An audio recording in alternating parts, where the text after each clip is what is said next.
देखिए, अभी चुनाव आयोग भारतीय जनता पार्टी के इशारा पर काम कर रही है, भारतीय जनता पार्टी का दलाली कर रही है, जिससे कि देश में इस तरह का स्थिति उत्पन्न हुआ है। SIR लागू होने से लाखों लाख लोगों का वोटर लिस्ट से नाम कट रहा है, छंट रहा है। चुनाव आयोग से भी पूछना चाहते हैं आपके माध्यम से कि जिनके पूर्वज बहुत माने उनके कई पीढ़ियों से फ्लैट में कहीं रहते हैं, अपना जगह जमीन बहुत पहले बेच चुके हैं, आज उनके बाल बच्चों को ये भी पता नहीं कि हमारा जगह जमीन और है कहाँ। उनका भी तो लिस्ट से गायब हो जाएगा, उनका भी तो हक अधिकार खत्म हो जाएगा। जितने भी हमारे देश में भूमिहीन हैं उनका तब पहला नंबर बेघर हो जाएंगे, न इंडिया के रह जाएंगे और न बांग्लादेश के रह जाएंगे। बांग्लादेश के नाम पर ये जो हो रहा है गरीबों के साथ, ये अन्याय हो रहा है। ये अन्याय जब तक न्याय नहीं मिलेगा तब तक इसी तरह से हंगामा सांसद बिहार विधानसभा में हो या चाहे लोकसभा में चलते रहेगा। नहीं, उनका तो अपना से ये प्रूफ दे रहे हैं कि ये बाहरी है, ये बांग्लादेशी है, ये आपका रोहिंग्या है, ये पाकिस्तान का है, ये तो प्रूफ ही दे रहे हैं। कहाँ प्रूफ दे रहे हैं? प्रूफ कहाँ कुछ है? जब प्रूफ दे देते तो कुत्ता को भी बन जाता, वोटर लिस्ट में नाम आ जाता। मसूरी में कुत्ता को भी वोटर लिस्ट में नाम आ गया, उसको भी आवासीय बन गया। तो चुनाव आयोग क्या प्रूफ दे रहे हैं और क्या प्रूफ देंगे?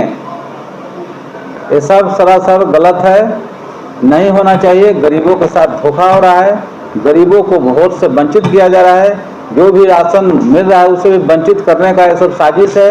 मोदी सरकार गरीबों को नहीं देखना चाहती है, इसीलिए इस तरह का ढकोसला अपनाती है। हमारे आदरणीय उपराष्ट्रपति जी, उनको इस्तीफा देना पड़ा केंद्र सरकार के दबाव में। केंद्र सरकार उनके साथ बार बार दबाव बना रही थी। केंद्र सरकार का काम ही है कि अपना काम नहीं करना है और विपक्ष को बोलने भी नहीं देना है। अगर विपक्ष सवाल पूछता है तो उसको दूसरे तरफ दिखाना है। वो अमेरिका, पाकिस्तान, इंग्लैंड कहाँ के बात करते हैं, हिसाब देते नहीं हैं। सिर्फ हिसाब लेते हैं, देते किसी को नहीं है। ये तो किसानों का दुर्भाग्य है कि किसानों के बीच से धनखड़ जी जैसे उपराष्ट्रपति बनकर और किसानों को लाभ नहीं मिला। उनको तो सत्ता में काबिज होकर उनको इस्तीफा नहीं देना चाहिए था और डट कर मुकाबला करना चाहिए था, सच रखना चाहिए था। लेकिन चलिए, इस्तीफा दे दिए दबाव में। ये देश के लिए दुर्भाग्य है। कई सालों से सुन रहे हैं कि भारतीय जनता पार्टी सभी के ऊपर डोरे डालते रहती है, मुंगरी लाल वाला सपना देखते रहती है। एक कुत्ता था जाकौरा, अब बबूल के पेड़ के नीचे बैठा हुआ था। संजोग बस कहीं से काग आम तुर के लाया और ऊपर बैठ के खा रहा था, गिर गया कुकुर के आगा में। अब उसको तो मिल गया, वो लेके चला गया, फिर रोज जाके बबूल के पेड़ रगड़ रहा था। यही हाल है भारतीय जनता पार्टी का, बार बार उसको चसक लग गया है। कहीं एक आध जगह सरकार उलटफेर हो गया कि हम गिरा देंगे, ऐसे कर देंगे, कहीं ED CBI कभी कुछ कराते रहती है। लेकिन ये मुंगरी लाल का सपना है, ये सपना कभी पूरा होने वाला नहीं है। झारखंड का जो सपना भारतीय जनता पार्टी देख रही है, मुंगरी लाल का सपना है।